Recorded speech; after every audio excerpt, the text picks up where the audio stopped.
We're going to turn to Congressman Tim Murphy in Washington, D.C., who had this to say. He's not live, is he? Do we have a...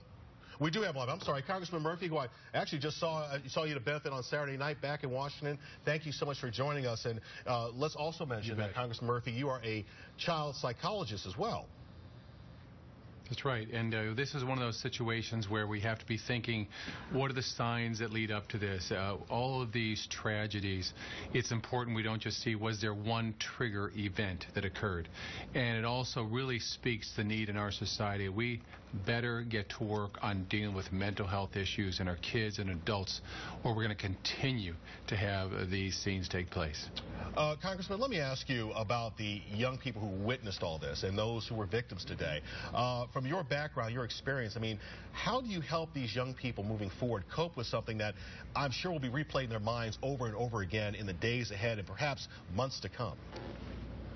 Yeah, absolutely. We can learn a lot from work that is done by places like the Child Center for Dealing with Traumatic Violence. We can learn a lot from what we've learned with soldiers with post-traumatic stress. It doesn't have to become a debilitating disorder. This was a lot. This was a violent episode.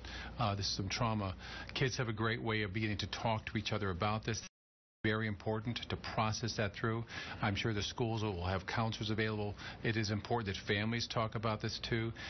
What you don't want to do is just hide this, but also recognize the kids are safe, people are going to be okay. The police and folks within the school did a great job in terms of acting quickly, but it does speak the idea, look, we live in a society that has issues we have to be dealing with.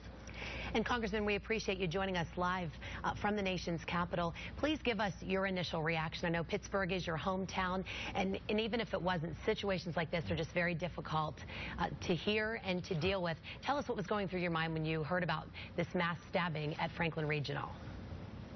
Well, when I got the notice on this, I just said, oh no, not again. I've been working on mental health reform issues over this last year as the chairman of Oversight and Investigation. I've had a series of hearings post-Newtown Sandy Hook. And during this last year, we had the Navy Yard shooting. We have had the Fort Hood issue. We have had the Creed Dietz stabbing by his son and then subsequent suicide, all these things. And just thinking again that you have a world out there where we can be helping people who are struggling. Now, I don't know in the situation this young man, none of us know yet all the background. But I can tell you when people like this emerge, there is a fuse that can be pretty long, at least of some length, that you got to get to kids and identify them early and get to adults and identify them early. There are so many things that can be done, but too often we just try and write it off as an impulsive act or a kid with problems. That doesn't get us any farther. In fact, all that does is add to the stigma. The frustration I have had over this last year when we've been digging into these issues deeply and presented legislation to deal with this is we've got to be moving these things. We can't continue to say more studies and more studies. We've got action we need to be taking. We've heard from doctors who say that they are seeing more students coming hospital dealing with signs of shock. Can you please speak to the parents and maybe the teachers here? What are the warning signs that they should be watching for, and how should they handle this? I know as a parent, if that were to happen to me, it would be my inclination to want to maybe keep asking questions to make sure that they keep talking about it, but you also don't want to pry and make it worse. It's actually okay to be asking questions. Let them know you're concerned. It is important to encourage people to talk about it because the way the brain processes information by talking about it and assigning other emotions to the situation, as a parent, your instincts are right. You can also continue to reassure them, you're okay. You're okay. Things are going to work out for you. Take some deep breaths. You certainly want to watch out for kids with worry, anxiety, panicking situations. All are normal reactions. It doesn't mean that your child, your son or daughter is going to have long-term problems at all. Most people in these situations do not.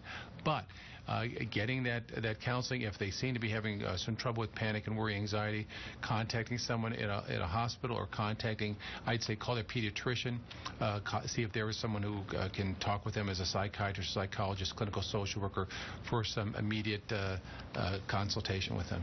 Now, the emotional side effects, a very important headline here, but a lot of parents shift their focus also to the safety and security at the school. And as we continue to show video of parents and emergency vehicles outside inside the school. Many of the issues that keep coming up, did the school have metal detectors? We now know that Franklin Regional did not. I would have to guess that many of these school leaders in the area where there are not metal detectors might say, we don't have the funding. Where does that come from? Can you talk a little bit about that, about the importance of security at the school, and if you think metal detectors are necessary? Well, I go back to a comment that one of the moms from Sandy Hook Elementary told me several months ago. She said, you know, when you're talking about weapons, it's too late. What we need to be is not just metal detectors, but really paying attention to detecting what's in kids' minds and hearts. When you see a child who may show some symptoms of withdrawing, crawling between the cracks, not just falling between them, bullied, teased, having signs of concerns with anxiety, emotional problems, we need to be addressing those kids. Let's not ignore them. That's important. With regard to schools looking at this, I mean, there are certainly every indication in a situation like this that it's a planned attack. This wasn't a random thing of picking up a knife in the cafeteria. And so some planning went into this. So it's also a matter for parents to be aware when they see changes in their kids' behavior, when they see some signs of some problems emerging. They need to ask questions. They need to also be in touch with the child's pediatrician. It's been found that people are most willing to get their first discussion with psychological, psychiatric issues with the child's pediatrician. The kids are more willing to open up there and begin to discuss things, or the family doctor, whoever that is, and get those referrals over.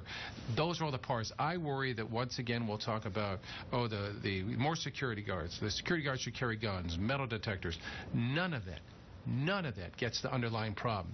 And we've been discussing those same things since Columbine. We've been discussing them over and over again. If we don't get serious as a society to understanding that mental illness is a brain illness, and we need to be identifying it, treating it, getting people the proper treatment.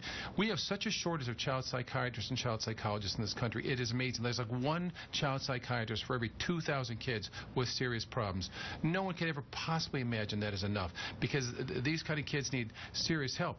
And so this occurs in many families. You've got 1 out of 5, 1 out of 4 people in America have someone with some level of mental illness from mild to serious. We've got 10 million Americans with serious mental illness. About 3 million of those are not getting in treatment. You got 40,000 people in this country last year that committed suicide, that attempted. When are we going to wake up?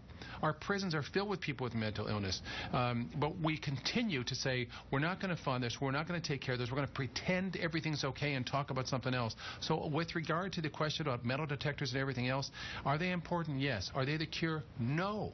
It's getting to these kids, it's getting to these young adults and getting them help. But we keep pushing that off to the back burner, and so we're going to keep seeing this until we get serious about it. Congressman Tim Murphy, many good insights. Thank you so much for joining us live from our Washington, D.C. Bureau. Also a practicing